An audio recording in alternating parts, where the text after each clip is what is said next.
I'm gonna get a copy for you. I like to see it. I can stop asking. How you guys doing?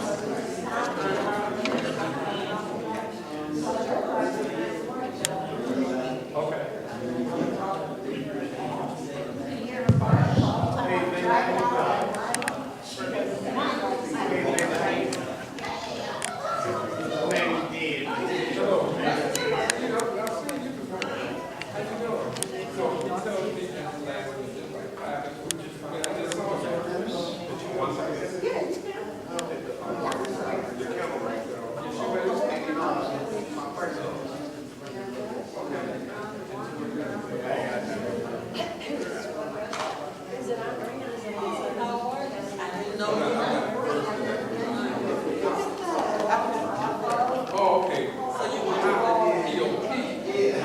Okay, you said I was like,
Two minutes. 2 minutes.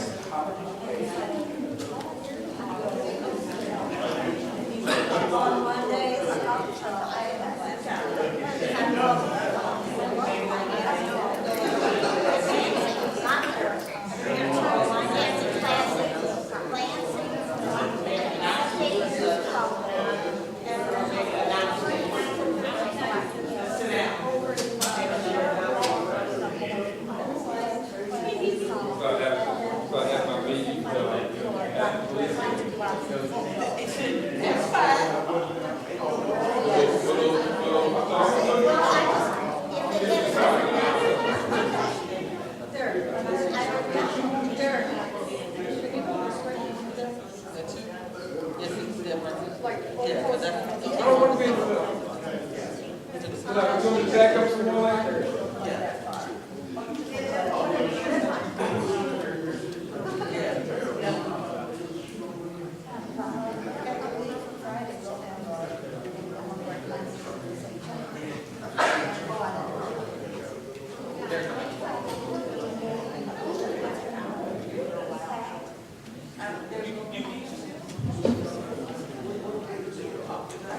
Okay.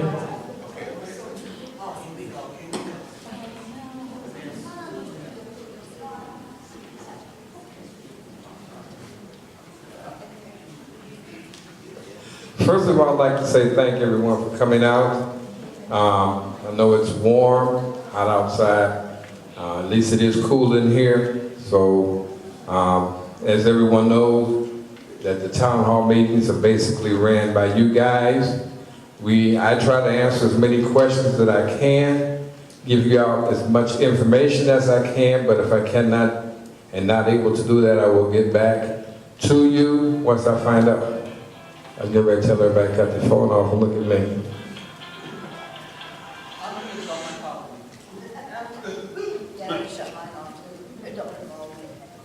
Okay, and we'll try our best to get back with whatever question that you had, and hopefully we can get them answered.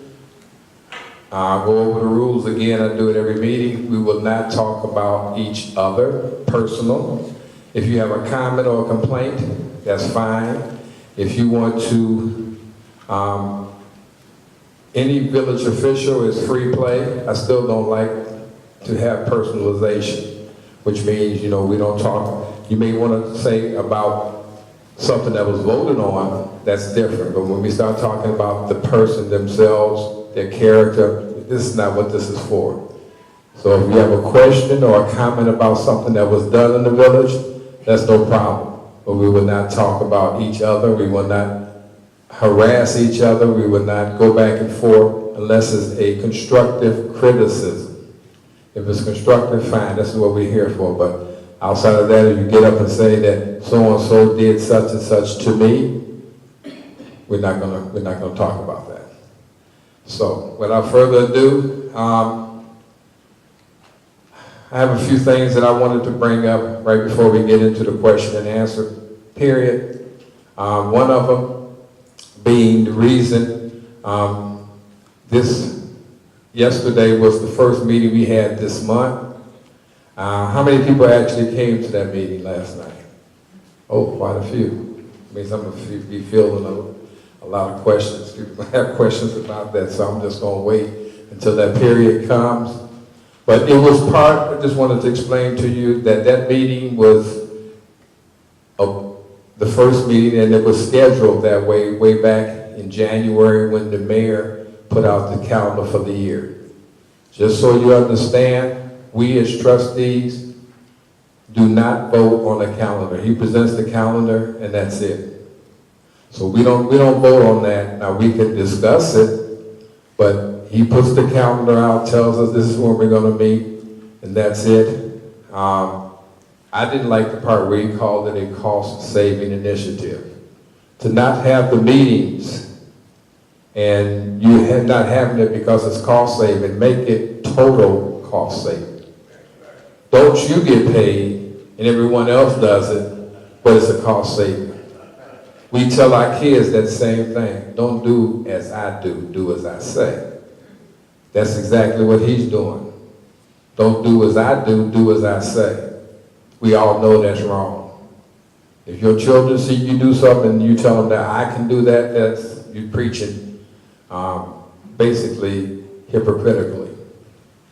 So if you're going to do that, then no one gets paid for that month and have your pay be prorated for a month for the 4 meetings or the 2 meetings or the 1 meeting that we have.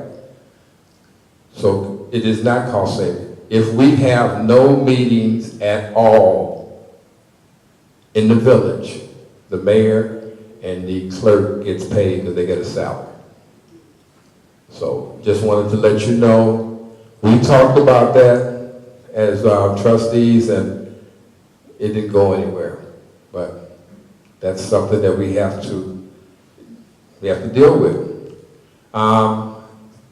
The second topic yesterday was the accounts payable. The last time we had a meeting on June 28th, accounts payable was presented. It got a little controversial because there was questions being asked on why are we paying this, how much is this, and it got to a point where the answers weren't being taken. And I didn't want to continue with a meeting until I get my answer. That's what you guys elected me to do, is to get answers so I can come back and give the answers back to you. Why are we doing this? I hate to come to you and you ask me a question, I tell you, I don't know who I was spending the money. Then why do I have you here as a trustee if you don't know?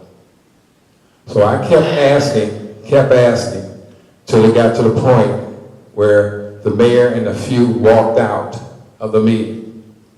And in the meantime, the department's head left. Well, that's what I wanted to ask a department head about an entry in the accounts payable. I didn't get my answer.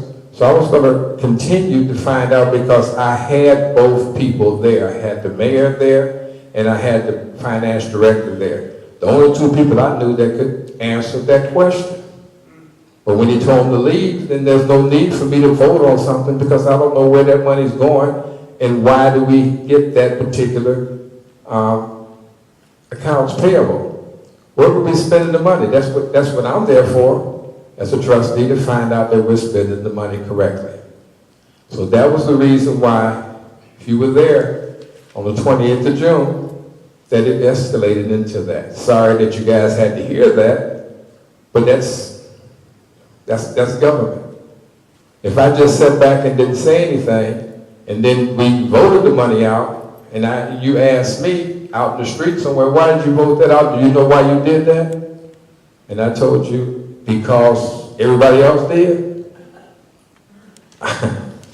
So why do you need me? Why do you need me here representing you if I'm gonna follow along and not ask questions? Each and every one of us, every single day, more often than not, come across a crossroads where you're gonna ask a question.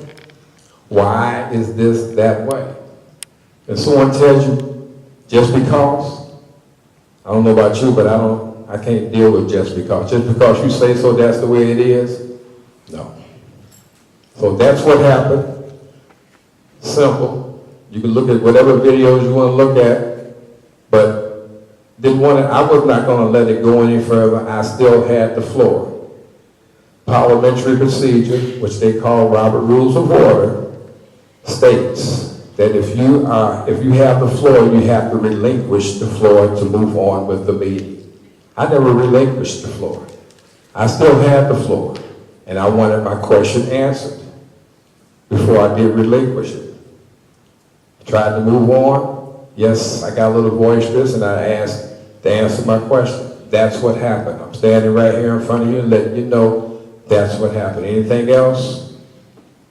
If you were there, you knew that that's what happened. If you weren't there, I'm telling you right now, and I'm sure it's being taped, that's exactly what happened. You know, it's not easy being in that chair, but you knew that when you got voted in that chair. So that's something I just wanted to clarify. That's the reason why we did not have, but the meeting continued because we had enough trustees to make a quorum to conduct business. But that's the reason why I did not say anything on accounts payable, and it wasn't passed. We passed enough to pay payroll and the liabilities that go along with payroll. So if there's any questions tonight about that, I'll be more than happy to answer. And lastly, we just had a public works meeting tonight, and in that meeting was a lot of things that were discussed. But does everyone here know what CDBG grant money is? Does anyone not know what CDBG grant money is? Community Block Grant Funding. Community Block Grant money. That money is given by the government for areas that are less affluent, for areas that have low income. Each area in Illinois has a low income area where it's located, where they don't fit into the average of that community. Each city in Illinois applies for that, and it's given based on, first of all, availability, second of all, how big an area that you have that will qualify. We've been getting CDBG money since I can remember. However, and I'm going to say this again, CDBG money is not limited to our village. Any resident can apply for CDBG money, especially seniors, because they're on a fixed income. So therefore they qualify to fix their homes, especially when it comes to areas like windows, roofs, and infrastructure problems that will cause something later. You can apply for a CDBG money, and it's not part of the money that we get. We apply for it because we have the eligibility of lower income homes in the area.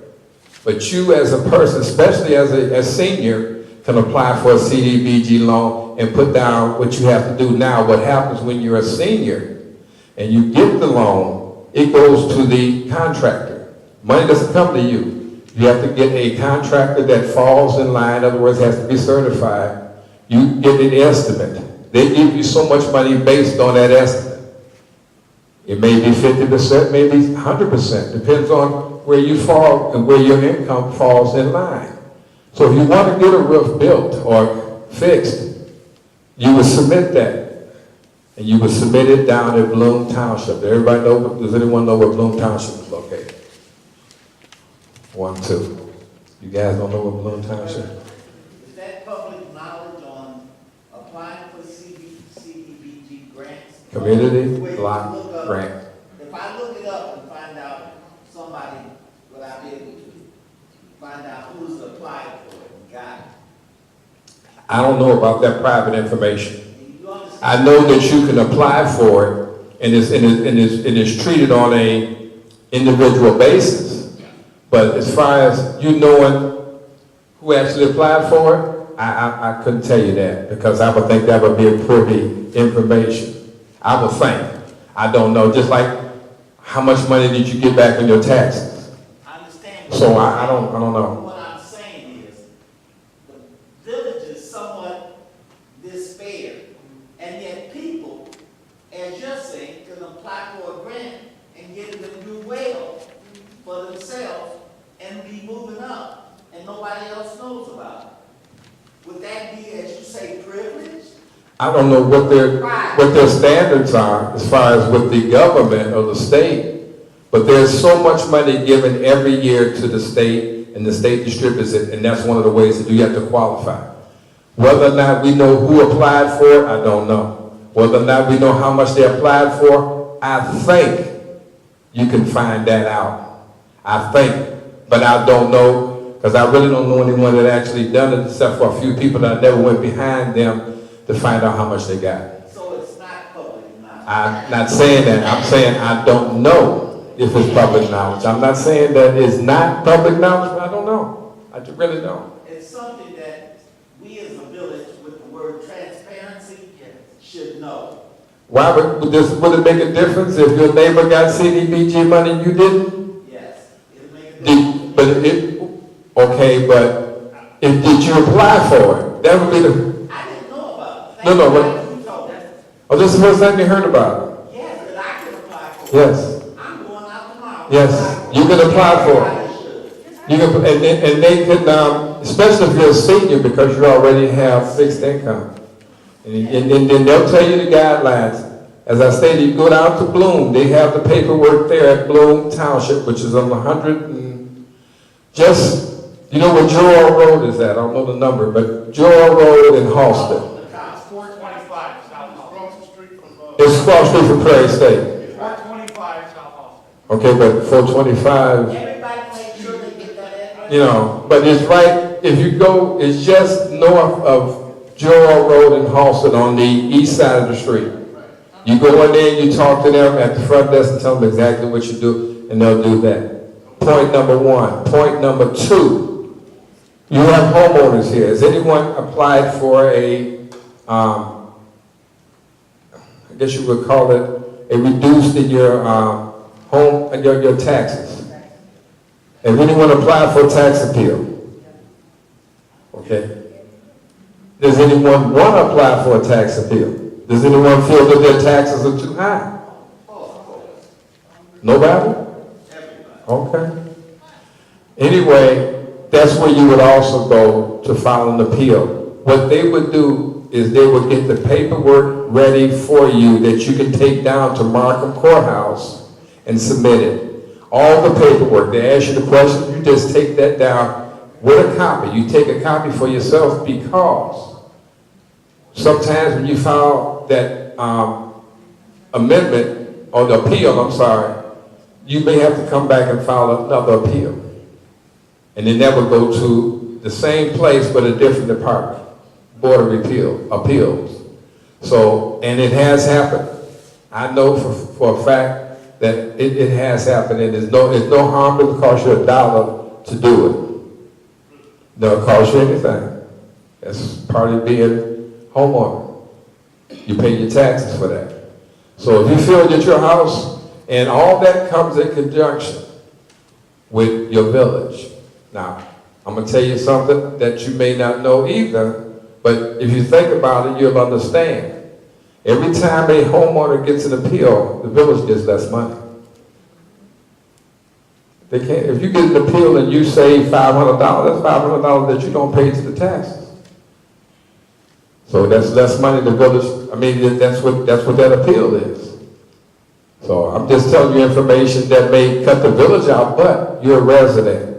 And you shouldn't have to pay more if everyone else is paying less. And we all know that the property values have gone down in Illinois, especially in the south suburbs. Especially in the south suburbs. So it behooves you to go out there if you're a homeowner to find out as much as you can so you can reduce some of that, because taxes and this other thing are for real. Death and taxes will happen. So, okay. Excuse me, can you explain MFT funds and why the MFT funds during the budget were transferred to the CBDG block grant? Am I not mistaken? So, in this year's budget, the MFT funds that we got here were transferred over to them. So you're saying we're not going to get any CBDG? CDBG, now this time we weren't going to get it. Last year we didn't get any CDBG money. CDBG is... The village did. Yeah. Individuals might. I don't know, I can't speak for individuals. Okay, the village got, Larry, let me get you upside your head. But CDBG money is, the village applied for it as a village. You can apply for it as an individual taxpayer. You pay taxes when you have your home. You can apply for that separate. It had nothing to do with what the village gets. Last year, there was no money in the state, so therefore, they didn't pay out any CDBG money, private or municipal-wise. Every year, we apply for $400,000. Since I've been trustee, the most we ever got per year was $200,000. That's why you apply for more financially, and I can give you everything that you want. Now, when it comes to MFT is motor fuel taxes. We get that throughout the year. CDBG comes one time. And that's whenever we apply and they say yes, it comes one time, one check, that's it. MFT money comes all the time because that's what you pay at the pump. When you buy gasoline, you see the tax, well, you don't see it, but it's built into the price of your gasoline. That's your motor fuel tax. That's what everyone that has that buys gas is going to pay that tax. And it's supposed to be for the roads and infrastructure repairs for different areas. In our case, for Sauk Village. That money can go to fix roads throughout the city. There is no such thing as a qualification. In other words, CDBG, you have to qualify. But for motor fuel tax, no, you don't. You can take, because we have taken motor fuel tax money and fixed a few streets. So, but that's supposed to be earmarked money too. You're not supposed to be able to take motor fuel tax and pay payroll. You're not supposed to be able to. So, I mean, in this budget that we just passed,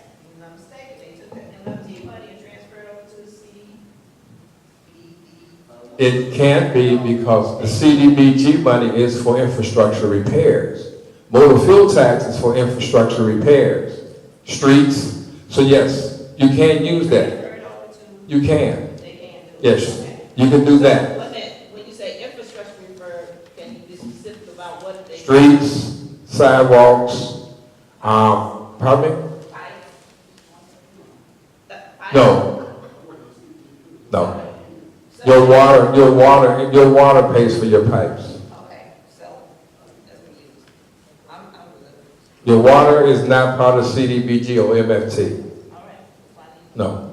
Your water is, that's why you charge the prices for your water. That water is separate, that money is separate. It doesn't pay for streets. Now, what happens if you got a water main break in the street, then you want to have that street fixed with MFT after the fact, well, then that's the street. But the pipes and everything is paid for your water bill. But see, that makes me wonder if, like, they had the water main break on Cornell, if they had put all the money out, taken all the money out of MFT funds and put it in the CDBG, who's gonna fix the street? Where we get that money to fix the street? The water main break itself is paid through your water bill. You have a part that says water and sewer. That's what it pays for, the infrastructure on those. The street itself, because a lot of times the water main break may be in somebody's yard. The street itself, that's going to be, they're going to gravel it over or whatever. They may put a pothole fix in there. But to fix that whole street comes from MFT. And if you qualify for CDBG, it'll go there too. If they decide to do it in that particular area. Because they may not do CDBG where you want it. It's got to go for where it qualifies and also where they fall at on the list. There's a list out there that goes for the worst to not so bad. So quite naturally, the ones that are really, really bad, the people are driving in and going down, they're going to fix those first. With the CDBG, if they qualify in that area, if not, MFT. Because we get MFT all the time. We get that money maybe twice, every other month. But my point I'm trying to make is that even if we get it every month, if they transfer it and put it in the whatever, they're not fixing the streets with it. It's only going into the block grant. That's where it's going to work. No. It goes, okay. And I understand what you're saying. What you're saying is when they decide to do an area in the village and CDBG says, okay, this area that you're going to do, or you find out yourself and you submit it to them and say, okay, it's going to cost $300,000 to fix that particular area. CDBG said, we're going to give you $200. We give you $200. Now you as the village has to make the decision. Do you use your MFT to pay it? Or, yes it is, it's always MFT. The MFT, like I said, cannot be used to pay payroll, pay vendor bills. It cannot be used to do that. What they do, only thing I can do is ask questions and ask for proof. So it's just like anything else. If you have knowledge that is being done, you need to let us know so we can go and track it down. If you have that knowledge, but I can't go in there and say, wait a minute, someone told me. I can find out what the CDBG and MFT money is being used for, and I can tell you right now, it is being used for infrastructure repairs to qualified areas. MFT, the whole village is qualification. CDBG, it's a difference. This map here, if you can see it, and I'll pass around, please don't tear my map up. I'm going to pass this around, everybody can get a look at it. Everything in yellow is qualified through CDBG money. In other words, that area you can utilize and use whatever CDBG money we have that's coming in. Everything else, MFT. So, you know, it has to fit into a certain area. If you know that, and I'm serious, if you know that CDBG money is being used other than, I need to know. I need to investigate that. Your trustees need to know that, because I'm not aware of it. But MFT also cannot be used for payroll. I understand what you're saying, I'm gonna keep belaboring the problem, but I know from the last budget, they took all the money out of MFT and put it into the block grant. We didn't have a block grant last budget. I know that's why they took it out of MFT. You go back and look at the budget. But If I'm not mistaken, something. Did it say that we got CDBG money in? Did it say that? No. Then there was no fund to go anywhere. If we didn't get any money, then quite naturally everything we spent for infrastructure came out of MFT. Came out of that. There was no okay. We do not get a check from CDBG. It goes to the contract. Remember I said about we did do your house? You don't get that check. That goes to the contractor that and they pay them half until it's done, pay another half. Robinson Engineering is the one that makes sure that we have a qualified contractor. And that money is paid to them. The village don't get that money. There is no account. There's an account for MFT, but there is no account for CDBG. Because we don't even get the check. We get to look at the stub, but we don't get the check. Okay? Yes, sir. This sewer stuff they're doing, when do we know when our neighbor is being done? I have seen nobody around my house, and I'd like to know, are they done or are they, No, they're not done. when will we know? Are they gonna post something? That's a good question. Let me explain this to you. And I'm going to try to do it the best way. If you see the smoke in your house, you have a leak. So if it comes out of your basin in the ground, if it comes out of your sink, you have a leak. Because it's coming up through the sewer gas. I don't know when to look for it. You'll see it in the street. When your sewer goes out into the street, you'll see smoke coming up out of the street. You'll see it. If you see it in your house, there's somewhere, someplace in your house that's not being protected by the sewer. What protects it from coming up to in the toilets is that water that's in your toilet. Sink is your U-joint coming up through the sink. But if you see it, that means you got a leak somewhere. If you see it in your house, you got a leak somewhere. It may come out through the top where it vents so your water can go down. Everyone knows what I'm talking about, that little, I guess a stainless steel or whatever, someplace that's PVC. Yeah, if you see it come out of there, that's fine, that's great. That's where it's supposed to go. That's the only place it should go. But you'll see it in the neighborhood, you see smoke coming out the sewers in the neighborhood. Now, when you're not knowing that it happened, I can't answer that because I don't know. I today saw Robinson Engineering in the neighborhood, and I kind of figured they was out there doing that. But did they say anything? No, I didn't ask anything. No, I don't know where they're starting, where they're going to end. Have no idea. But I do know they're there. Can I take his question first before I take yours? Yes, sir. Well, this is concerning the MFT and the CDBG money. There's a block on 224th Street, from Brookwood all the way down to Murphy. And then that whole block of Murphy going toward 223rd Street. That is in dire need of repair. A whole bunch of potholes. Now, the question is, once we go through the MFT and CDBG, and we fill out the application and everything, how soon can that block be done? First of all, that block, as I stated earlier, that block has to be in that lineup. I call the lineup. Where it falls is when it'll be done. Sooner or later, it's going to come up to the top. But right now, I don't know. I don't know how bad it is. It's bad, but I'll tell you right now, north of Sauk Trail, between Gayleen and Merrill, you got some bad areas. That's worse than that. So I'm sure other areas, probably south of 223rd Street and west of Torrance Avenue, over there, Talandis and there, not Talandis, Yates, and areas like that are bad too. So it just falls, wherever it falls at. But right now, If we don't get CDBG money this year, we still have to prepare some of those with the MFT money. And it's going to be done on a need basis. But sooner or later, that's another conversation, because I think we should be starting. We 50-something years old as a community. Should start doing something. Yes, Larry. Yesterday, I asked the question.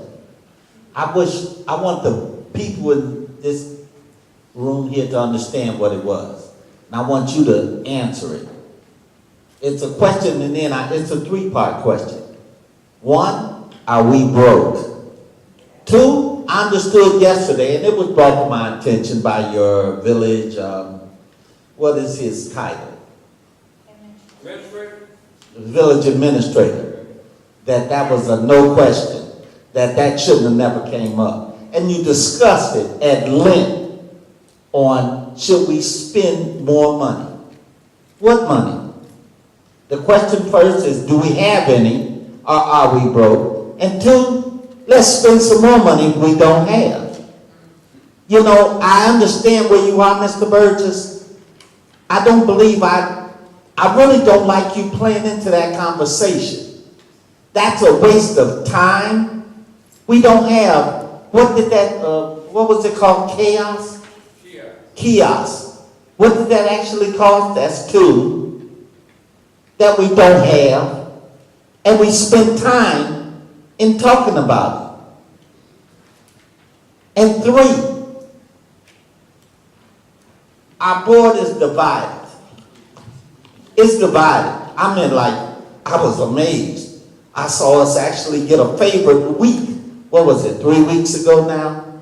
A favorite week, because the divided board fell in our favor with the mayor being stumped. You know, I'm going, what is going on with the side, this side, I'll have to call it because it is divided, to where we're not standing for righteousness. We actually had it to where a vote went out, this is for, sorry, a person was put into office on a vote 4-3.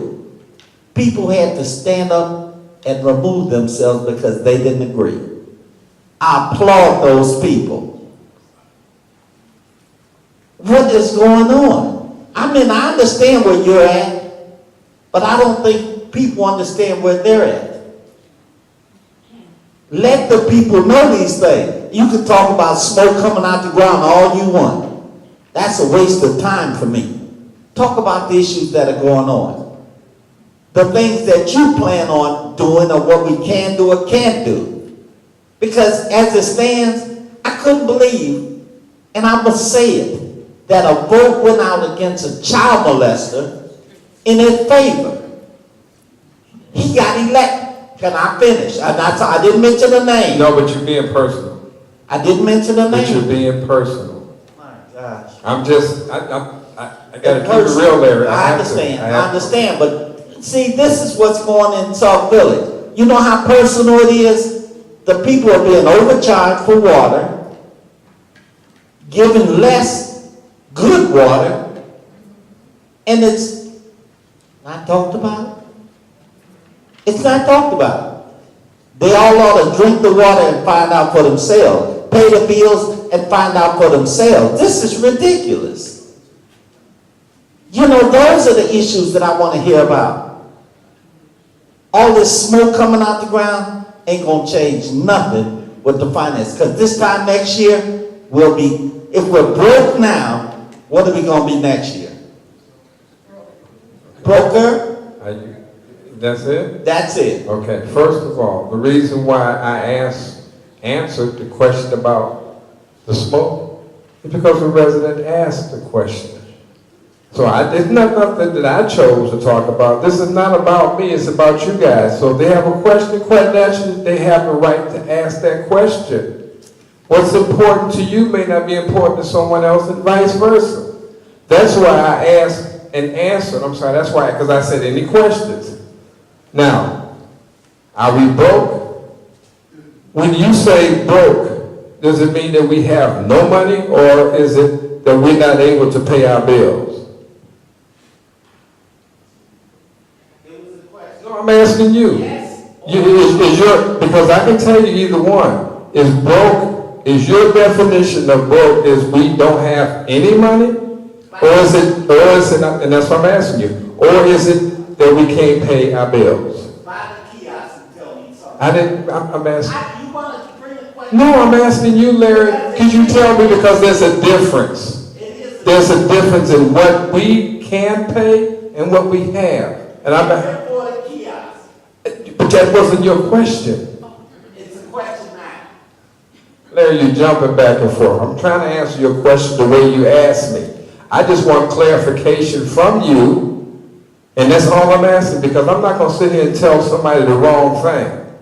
Your definition, if you can tell me what do you mean by are we broke? Do you mean that we have no money, or do you mean we can't pay our bills? Which one do you mean? We obviously are paying our bills from Peter to Paul. That's obvious. But can we afford kiosks? Can we waste almost an hour's time talking about something we can't afford? But Larry, you can't, this is America. You can bring up whatever you want to. We can't stop somebody from bringing something into the village if it's what they want to bring. We have the decision to decide whether or not we want that. That's what we're here, to hear what they have to say. To tell them we don't want to hear what you guys say, we ain't got no money. That's not how you run a village. That's not how you run anything. You can't be close. Do we have money? Yes. Are we able to pay our bills? No. So I don't know what else it is that you're asking for. If that's the answer to broke, you get ready to go? Yeah. Okay. It makes sense to you on what you say. Yes, it does, because we do have money. Can we pay our bills? Okay, so I guess your other questions you don't want to ask. You don't want those answered. No. What does the kiosk cost? And also, is the board divided? And there was something else you said was voted on 4-3. And, but if you don't want those answered, I'm sorry. They need the answer. No, I'm asking, you asked the question, Larry. I know the answer. If you ain't got no money, you can't afford to buy something, and you do it anyway. It's called, Larry, you're older than I am. It's called credit. That's why they have credit, so you can pay later. Anybody in here there's nowhere where does anyone in here not have credit?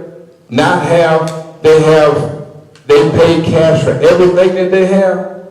If that's the case, they wouldn't own their home. Because how many people in here have their home, have no mortgage on their house? 1, 2, 3, 4.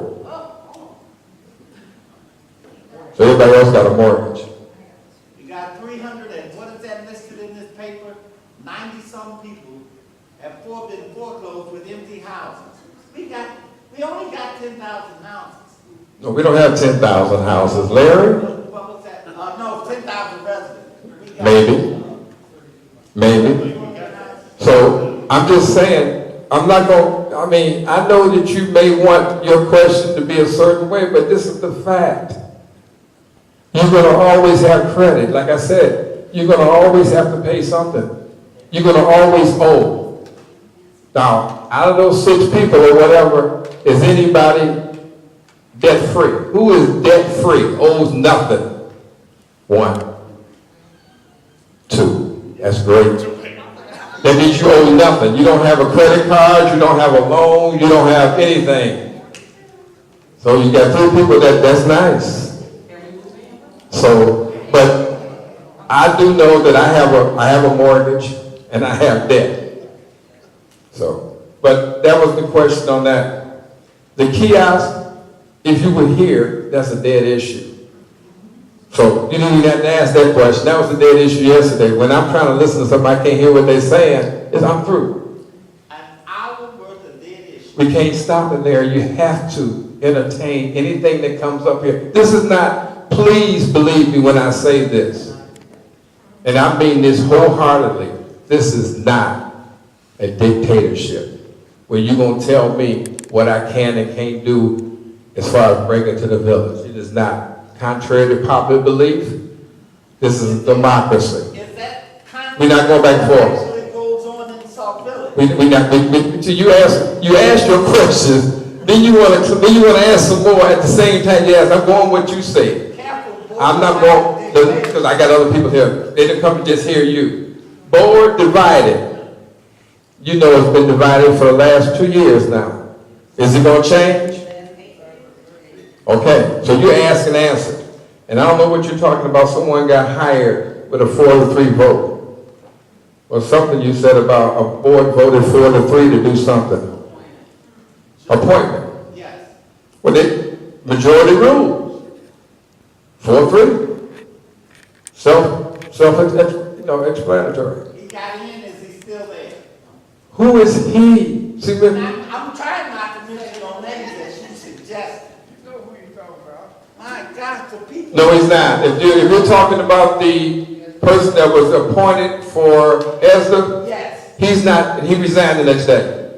that's what the people need to hear. They heard it. Not everybody. Okay, who's next? Oh, Okay, so my question is, and I kind of talked to the Parks and Recs director about it. I intended on coming to the meeting yesterday, but I want to put it out here now since I didn't make it yesterday. So this past Sunday, I rented the community center. And we had a great time, but there's a $100 deposit, which I'm okay with. There's also a charge per hour that you're in the room, and I'm okay with that. What I am not okay with is the fact that none of that money goes to Parks and Recs. So you're telling me we have no budget for Parks and Recs. There's no money in our budget for Parks and Recs. But you're charging me to rent the community center, which hosts Parks and Rec. However, our senior center, only available to the seniors, Certain seniors. no charge. So, don't get me wrong, I love the seniors, but our youth are in trouble. And we're not putting anything into them. And I think that is ridiculous.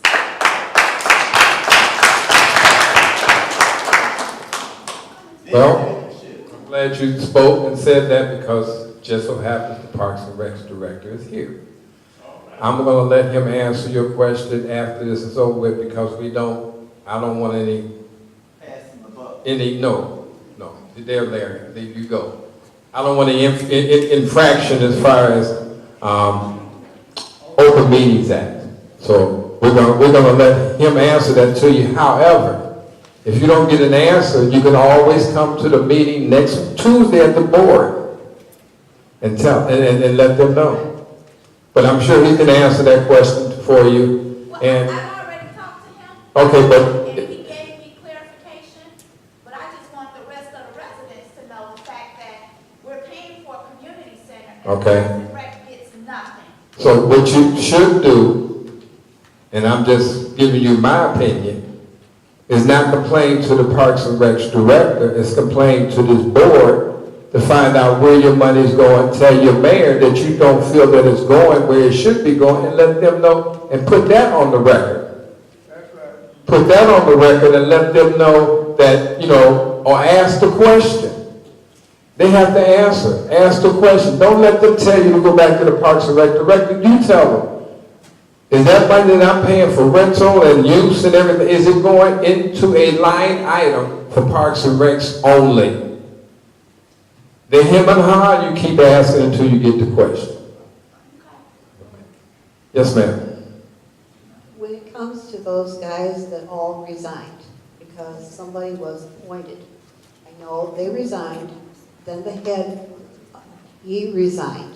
Is there a department there now to help our fire and police with accidents and stuff? Is there somebody there to help with directing the traffic and stuff? Do we have that department at all now?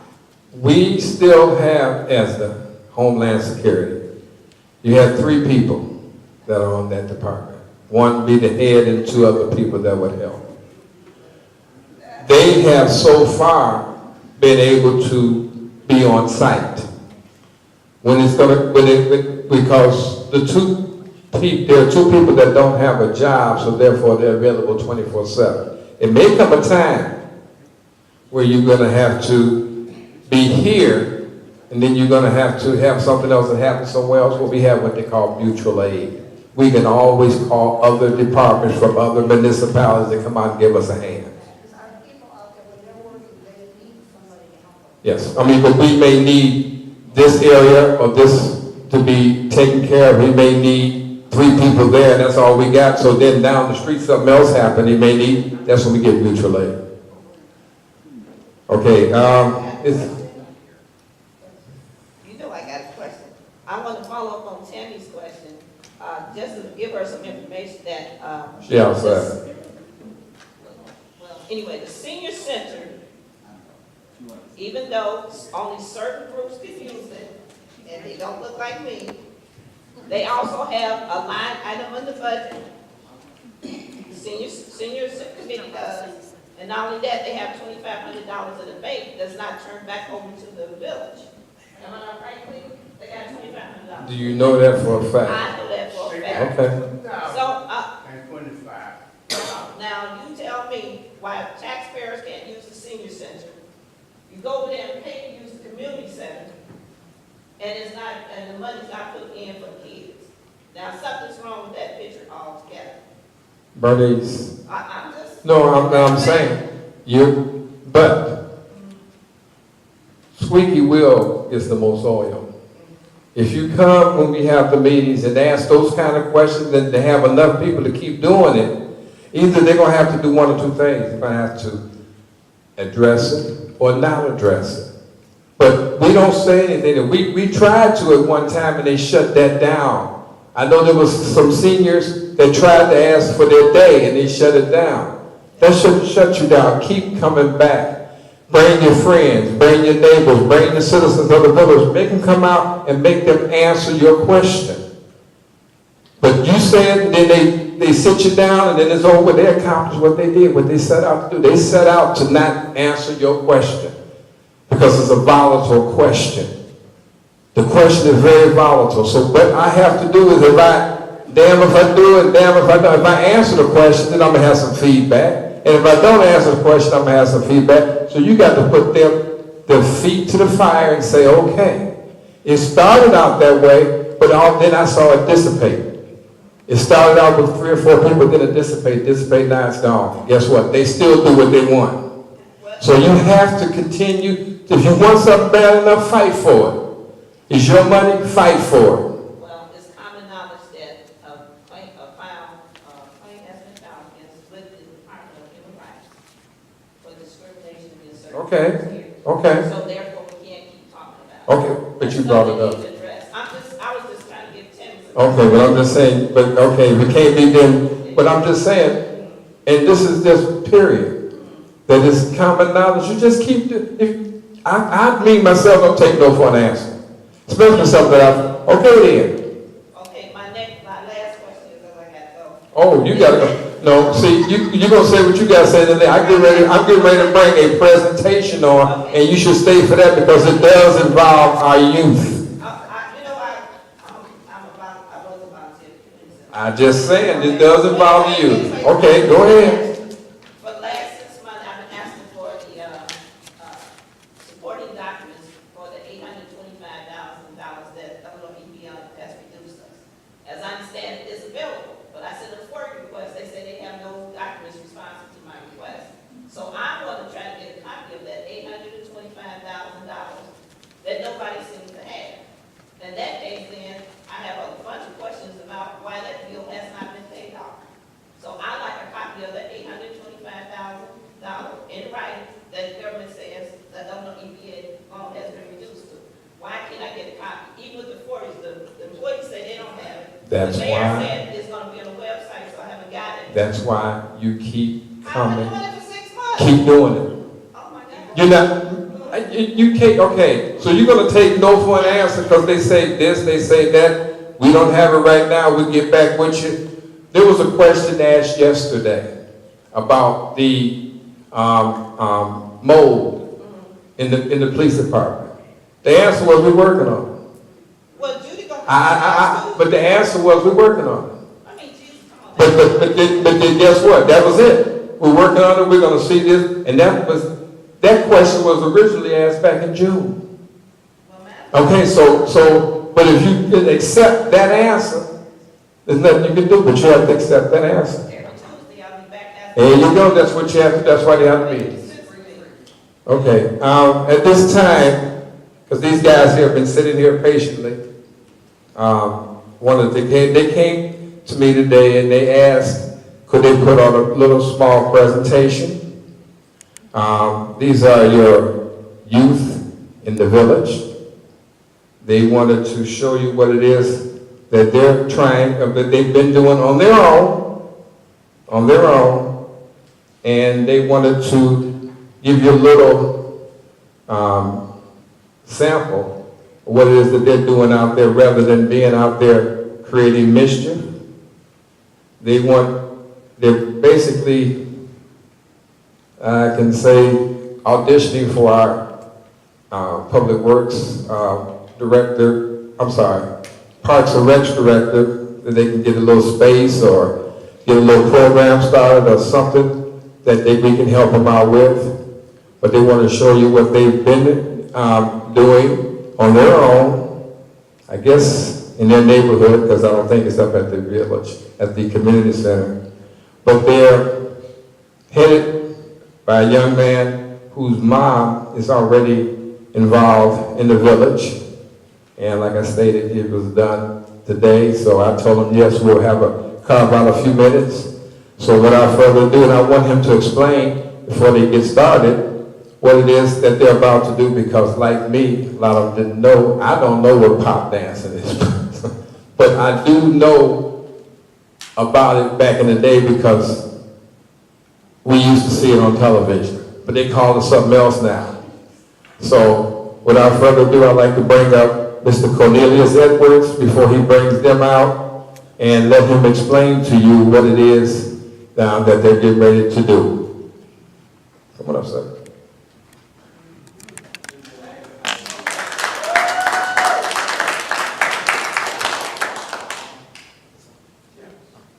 Hello, my name is Cornelius, and I dance with my friends around the neighborhood to do something positive, stay off the streets and stuff, for I won't do nothing bad and keep a good mindset. And we here today to just give an example of what we do. And when we do it outside, like kids stop and stare, so we could target the young ones and help them out and give them something positive to do, and not just walk around want to do bad things because they're bored or something, you know. And we just we love doing it. So,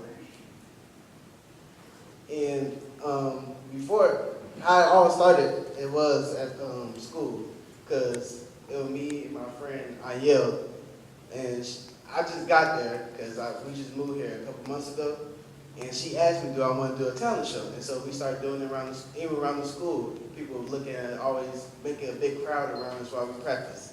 And then we won the talent show eventually, and it was just something positive. We love doing it, you know?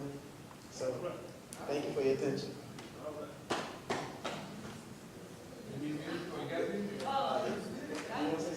But yeah, I just wanted to say, like, my name is Aniel Hale.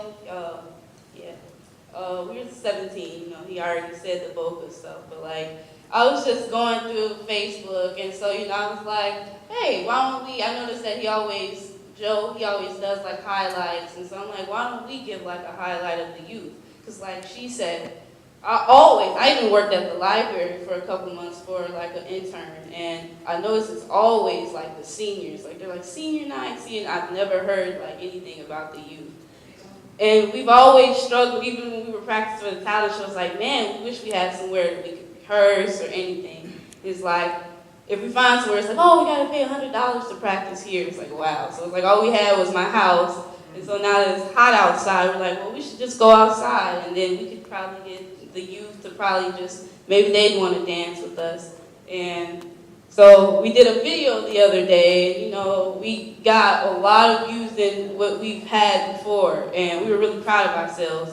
So I decided to send it to Joe and get the word out that, hey, the kids in the village really like dancing, and and they really like what we do, and that maybe we could influence more kids to do what we do and be fun.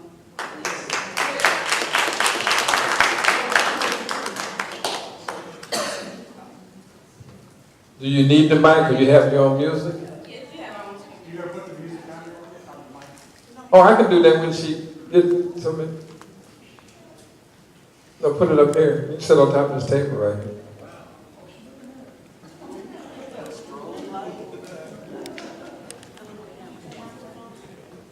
You need more room? Oh, you gonna be right here? Okay.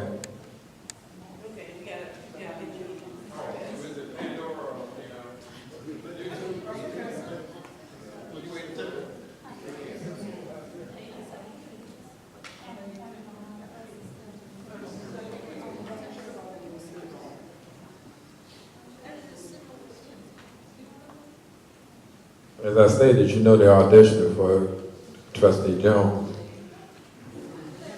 So,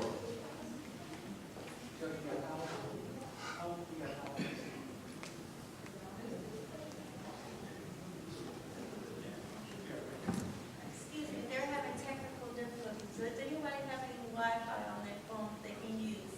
yeah, what you need? They were supposed to use mine, and I didn't know my phone was on my phone. What song you What trying do to you get? need? Not anything Derrick's got in his phone. You got it? What you trying to get? They're trying to get YouTube. Sorry. What's the song? It's just a beat. There's no words, so I don't.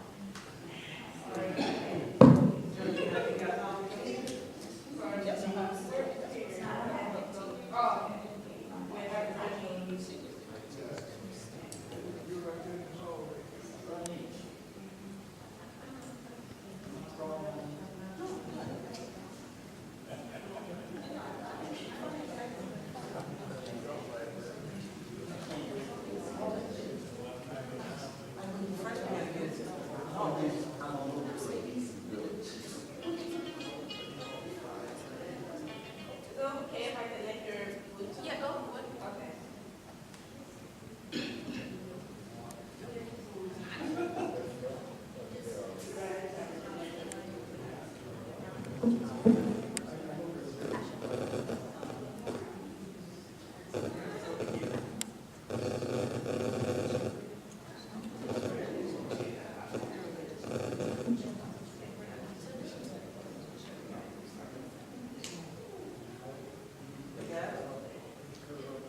Yeah.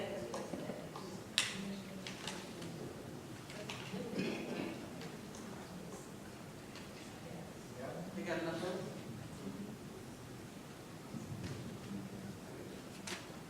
Okay, move it forward. Would you be able to press play first, please? Sure.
Throw down, go ahead and throw down now.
said that was easy. No, I said, I'm going. Oh. But that was, okay, they're learning. Who was the one that's doing the choreography? Who was the choreographer? Oh, okay. That's great. So now you guys, since I appealed for you, are you guys ready to move forward and teach other people in the neighborhood? Okay, I'm going to try my best to see if we can do something. That's great. That's something, because everybody doesn't play basketball. Everybody doesn't, play volleyball, whatever. Youth want to have something more to do than just a cliche. That's great. That's great. You all have a name? What we have name? You want the name of the group? 2X. 2X. Yes. All right. Wouldn't they have to put in the application with the Well, we have to first of all get the public works, the Parks and Recs director involved. He has to do that, but we're going to talk about that later. But that, you trying to, and he's going to need some volunteers. You heard that. Don't take it. You heard that, so it's, okay. Just so you know, when you turn around and look for volunteers and you see dust, you understand somebody else said that they were going to help. So, okay. Let's move on. That's great, you guys. Yes, sir. Do you have a question? Yes. About basketball courts and community parks, Sauk, it's not, like I said, not really enough, a lot for us to do, and by the parks being bad at all. I mean, is there any chance that those can be worked on or something to improve the, parks?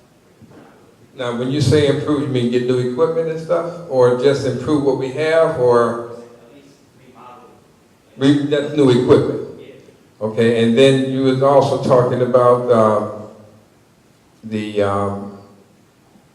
well, let's go with the first part. That's what we've been trying to do. That's what your Parks and Rec representative, trustee Jones, has been trying to get more money for Parks and Recs, so we can have more programs, something that we've been trying to do for the last almost 2 years. And right now, we're being told we're going to have money, but we continue to spend it on what the majority of the board that votes spends it. We need to put more money towards the youth if you expect the youth to do anything different. You have to get them alternatives to get them off the streets and out of harm's way, because the idle mind, you know what happens, you guys are young. You stand around long enough, somebody's going to try to come recruit you for something else. So yes, we have. I know you don't go to the meetings. Your mom, she comes. We have to do something for the youth. If we don't invest in the youth, this community is going down. Period. Then we have to invest in the schools. We have to give a challenge. If there's no challenge, you have nothing to do but fall the wrong way. That's why we try to. And we're going to succeed. We're going to get money for them. Because we're going to keep asking why. Keep asking you, why are we spending money? Yes, infrastructure is important. But our youth is more important. Because if the community has nothing to offer, then they have nothing to offer to the community but mischief. So yes, that's one of the reasons I'm glad you asked that question. Because the basketball court used to be next to, well, I guess behind Wagner. You guys know where Wagner School is at? Used to be a basketball court. You live right here? Huh? Speak up. Do you live out here? Okay. You don't know where Wagner School is on 215? You know where that playground is located? Used to be a basketball court over there. Powers to be at the time felt that we shouldn't have one over there because it was causing havoc in the neighborhood. So we built one right here. And that's how that got built, because it was right by the police department, and I said, okay, well, we can control situations. Little did they know, if you're going to sell dope, I don't care where it is. They're going to sell dope. You don't necessarily mean because all the kids are right there playing basketball, they're going to sell it. They're going to sell it whatever they're going to sell it at. So I know you guys are bombarded with that every single day. People walk up to you, try to recruit you, try to do this, show you where you can make that money. But it takes a person, takes your parents to be in your life, like this young lady here, to make sure, because it's out there. Peer pressure is out there. So that's why we need to step up our program as a village to have something to offer. Because sooner or later, if you don't, they're going to get you. So I just want to let you know we are out there trying to do that. We're out there trying to get enough money set aside to get these programs started. At least have them.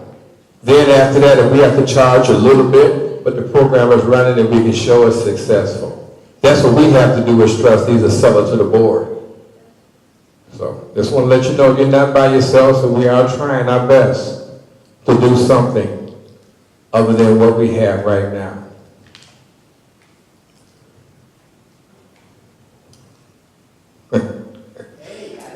Anybody else have any questions? You guys were great. I like to see this. I like to see something like this. And young lady, I don't know how long you've been doing choreography, but you had to start somewhere. All actors, all choreographers, Debbie Allen and the rest of them started just where you're at right now. Neighborhood. So don't ever let someone tell you, oh man, you know, that's sissified. Really? What you doing? I'm serious. So, but they do that so they can shame you away from your path and bring them back to them. Jealousy is hard. It's peer pressure out there. And if you can overcome that, you can overcome anything. This is going to happen. Don't think that you're by yourself. Each one of us went through that back in the day. Some of them more than others.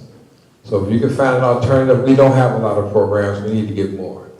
And if we can, that's our job, to take control and to help our youth. So, does anyone that's not youth have any more questions?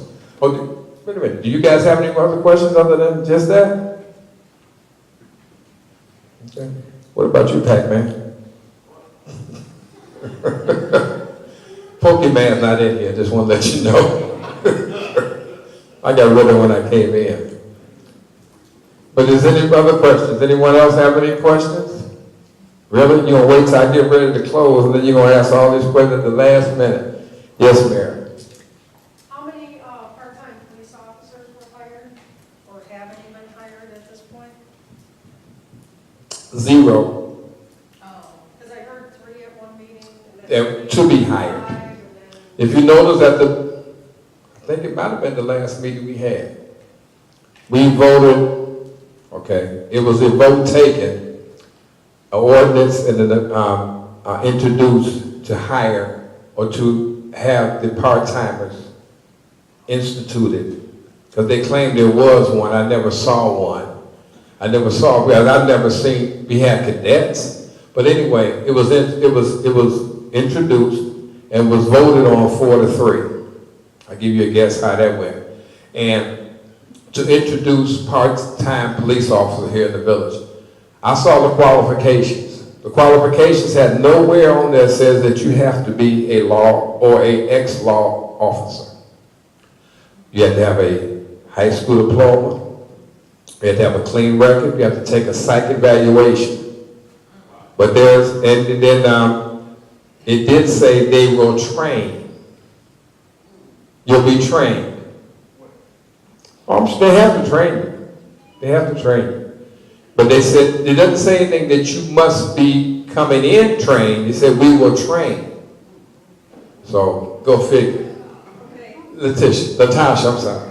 By there being a limited number of police officers, are the Cook County Sheriff's going to step in like they are doing over in Fort Heights, or what's going to happen in South Village?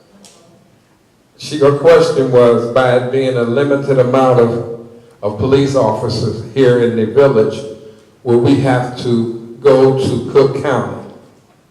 Cook County only comes in when you have no department.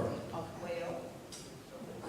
that's basically what's going to happen, but I'm just asking. No, it was like Fort Heights. Fort Heights had to eliminate because they couldn't pay. They didn't have the money to pay, yes. And they got rid of police officers and the way I understand it, it's more cost efficient now for them than it was when they had the other officers. So it's every town, you know, but you're still gonna pay as a town because the sheriff's police are not just gonna come out here and police your area. You're gonna pay almost as much as you pay your officers now. But they won't do as much as your officers now. They'll come out here, catch a speeding car, tow somebody. Will they walk up and do the actual investigation? No, they're there to write tickets. And they're there just to intervene crime. As we all know, police officers do not stop crime. I've been saying that. They come on the scene afterwards. And depending on what kind of crime it is, if they have, all you have to do is look at it. If they're really trying to catch somebody, they won't even come with their lights on. They'll pull up and try to catch it. But if they want the scene to be gone by the time they get there, they put the sirens on the lights and everything and let the perpetrators get away because they don't want to encounter because they don't know what's going to happen when they get there. They may get shot at or whatever. So.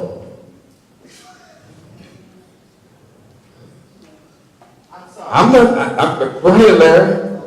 In the last 90 days, crime has been noted in Sauk Village as being down. This is a noted fact. And yet at the same time that this is going on, we hire more police to stop what? The crime that's down? This doesn't make sense again. We can talk about it all day long, but when it don't make sense, it don't make dollars. And if it don't make dollars, it don't make sense. So we don't need them extra policemen. I understand the 43 vote went another way. Those are the things that I want to hear about. 43. Talk about it. But you go to the meetings. I mean, what is it that you, I mean, 4 to 3 is 4 to 3. Used to be 5 to 1. Used to be 5 to 1. I'm glad we now get 3. Maybe if we keep on going, it may be even different. Well, that's your opinion. Your opinion is not, doesn't make it happen. People make it happen. People make it happen. So, you know, it sounds good, it sounds great, but until people make it happen, this is what you're going to do. This is what you're going to do. Oh, okay, Judy has a question. Larry, I disagree with you. Thank you. We do need police officers, we are down. The hiring of part-time, it was my understanding that these would be police officers maybe from Linwood, Stater, surrounding towns that would do this part-time here in Sauk Village, so they're already trained. The idea of that, I couldn't argue with because it was a good idea if the union would go along with it. And the reason I say that is because you wouldn't have to pay for the psychological, you wouldn't have to pay for the training, you wouldn't have to pay for any of that stuff. Why pay for the need? Because they already have it. It's an extremely expensive thing to send somebody for everything that you need to walk in the door and put a badge on your chest. It's extremely expensive. I disagree with anybody off the street can walk in and they're going to train. Who are they? Are we going to have a police chief or a village administrator do the training? Then we're in big trouble. Big trouble. I am for our police department 100%. As far as part-time police officers, if it's the way it is being said it is going to be, I am against it 100%. It's not broken, yet you're going to fix it anyway. It never hurts to help a situation. If you need some volunteers, we're not doing fine. If we're Crime is down. If we have, you say crime is down, well maybe crime is down in an area. But our Fires are up in the vacant homes. Only crime we got is in City Hall. Our arson is up. There's other things that are up. And anybody that has the experience and the knowledge in that area is a help. Please, let's go. I'm not ready. Why you talking about? So I feel that as far as the police department goes, I'm still with them 100%. I will continually back them 100%. I'm not saying we're 100% perfect. Do we have things that need to be cleaned up, straightened up, and all that other good shit? Yes, we do. But in the meantime, we have dedicated people that are interested in what's happening in our town. And that matters to me. They're protecting the businesses, they're trying to protect us, and they're not getting the additional help that they need from right here in this room. And I think as long as we have higher-ups that have a negative attitude toward our police department, that we are going to have a problem. But then again, all things change. So hopefully in the not-too-distant future, that will change. Okay, I mean, this, and I don't know, Larry left, but no, really, because that's what town hall is about. Everybody has an opinion. It may not be what you want to hear, but this is what they came out for. Just like in Village Hall. I got tired of hearing, well, you can't ask that question, or that's got nothing to do with this. When can people ask that question? People work during the day. They have an opinion. They're taxpayers. They want to talk about what's important to them. We cannot direct a person to talk about what we think is important. That's not a democracy. So we have to look, and that's what we was talking about, bringing businesses in. You cannot, unless you have something on the record that shows that you can't have that kind of business, they can bring it in and they can come in. That's what it's called, a democracy. So, I mean, she has her opinion, okay, but you should give the common courtesy to listen to what they have to say. And if you don't like it, you can leave, but not get mad and don't let a person finish. We have to stop that. We, as a village, have to stop that. Let them finish doing what they have to say, go to the next person. No one is going to be 100% agreeable on anything. No one. Yes, Joe. I don't know what Mike said. I don't need Mike. Quick question now for you, Trustee Burgess. You brought up during the budget hearings that the police department's budget for overtime was extremely low. The response was that you were going to bring on part-timers and that the staffing levels are going to mitigate your need for overtime. According to the contract that police officers have, there does allow for hiring for part-timers. Excuse me just one second. Sir, if you're going to stay stationary, that's fine. But now when you move, you look like you're trying to zone in on one particular person. If you stay stationary, fine. So I have no problem with that. But when you start honing in, especially me, you can have a mic on me all the time. I'm a public servant, I have no problem. But moving the mic around, moving the camera around makes it look like you're trying to hone in on a certain person. I'm asking you, as a trustee, as a person that's trying to conduct this meeting, please don't do that. I'm asking you. That's on tape. That's all I can do is ask you not to move your camera around. This ain't Channel 7. Okay.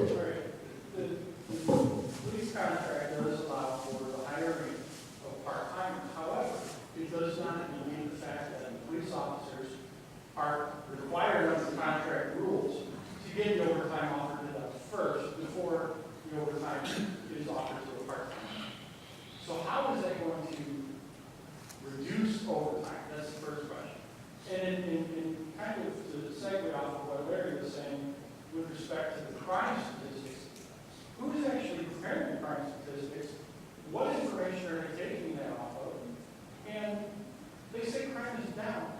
They just have a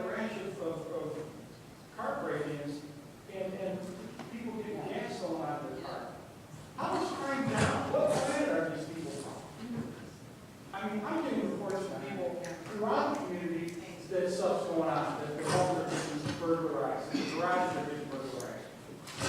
Crime's down, it's not good. Where? Okay, to answer, let me take the last thing first. To answer your question about statistics, you're absolutely right. It's up to the person that's taking the statistics, who's conducting the poll. Everyone here has heard about different Gallup polls as far as someone being elected to office and they got they're leading by a certain percentage. But that person that's doing all this talking, it happens to be the person's candidate friend and tell you, oh, everything is great. Put it back in there. Then you have an opposition that says, oh no. They can always find statistics to justify what they're saying because they're the ones making the accusations and taking the polls. How many here has ever had someone call them up and say, hey, are you going to vote for so-and-so? Maybe one or two. But they put it in that the whole South Side is voting for so-and-so. Same thing with crime. Police officers, and I go on record, do not stop crime. Reason being, if they're in an area and crime is happening over there, they're not stopping it. They deter it by being in that area where you can see them. So you'd be crazy to try to commit crime when you're looking at a police officer. Some people do, but most people don't. So when they leave that area, guess what? You know if you're going to commit that crime, you have a certain amount of time to do that because he just left. So sometimes it's not good to have a police officer. You show it and he's right there looking at everybody because he's not going to stay there forever. So when he leaves, if you plan on doing something, you can get away with it for a little bit. What stops crime are your neighbors. You stop crime. If you see something happen that's suspicious in your area where you live at, call the police. Call the police. You can call them out and say, hey, I think so. If they, and this is something that I wish you guys would do, please, I'm asking you to do that. When you call the police and they ask you more questions than necessary, who are you, where you at, what's your address, name, what's your name, and do you know, that's stupid. I live, the crime is happening at such an address, please come out. You don't need to have a person to come out, especially a police officer, and tell your neighbor that you made the phone call. Now guess what happens? They're going to come and they're going to harass you because they just found out that you called on them. And now they're going to look around, police hang around, throw a brick through your window. Now that deters you from ever calling again. That's not proper protocol. It shouldn't be that way. There's something happening at such and such address. Can you dispatch? Call me back later or whatever. You got my phone number. Call me back. What are y'all doing? Excuse me. Remember that. Excuse me. We're trying to have a meeting.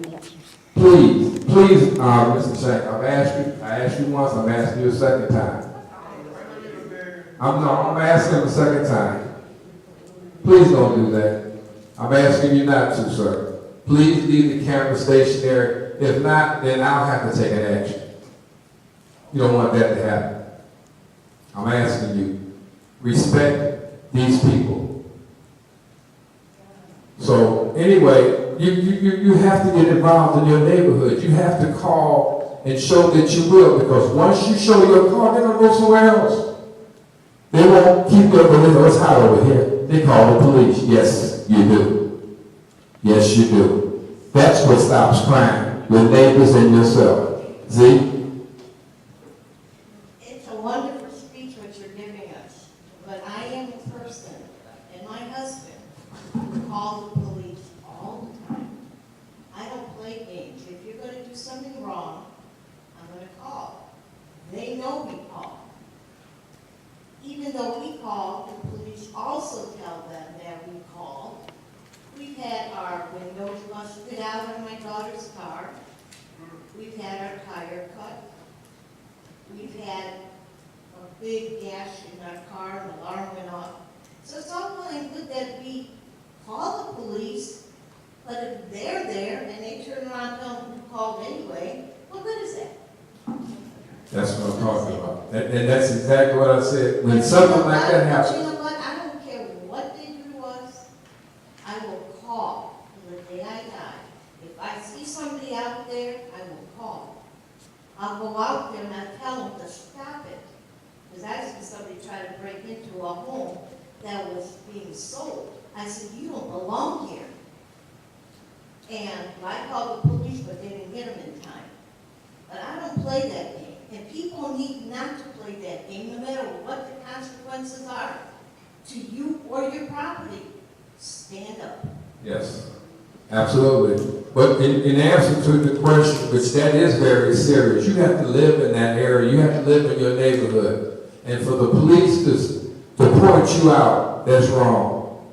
And that's something that, those are the questions when you come to the board meeting. You bring it up and say, because you got the police chief sitting right there. You bring it up and say, sir, or mayor, whoever it was. Someone needs to answer. Someone needs to tell me why the officers come out and identify me as the one that was calling for the perpetrators that were in my house or in my neighborhood. We've even had dispatchers say, oh, I know who this is. You're Mr. Ayers. This is Ayers. Yes, I am. You see, that's what deters people from not calling. That's right. That's what deters people from not calling, because you're going to be identified. Now, when something happens and you leave, that person right there is the one that's doing it, and they call, because your neighbors. That's why it's important to get your neighbors involved, talk to them, and I was hoping that we can get more people out, because together we can change things, but if we by ourselves, we can't do it. Yes, sir. What my wife was talking about, Joe, you said get to know your neighbors. Yes. The neighbors tell everybody, don't talk to us because we call the cops. I don't know what to say. That's a family. I don't know what to say, but I understand what you're saying. And I'm going to say this, and then we're going to adjourn. Either you're part of the solution or you're part of the problem. If your neighbors are telling you that, guess what? They may be the ones that are actually doing what it is you're talking about, or knows who's doing it, that's close to them, and that's why it's happening. So that you got to look at. That you got to look at. Okay, guys, I know it's time, and I do promise that we get out of here at 8:30. But remember, I asked at 8:15. Did you have one question? Nobody did. But it's happened all the time. That's okay. I appreciate you guys coming out. Next month, hopefully you all can bring more people, and hopefully we can talk about you young people that we can browbeat our public, Parks and Recs director, and then we can also go to the village to try to get something so we can set up something for you guys. I like what you did. Everyone else, thank you very much. Enjoy your rest of the month, and we'll be talking to you. Thank you.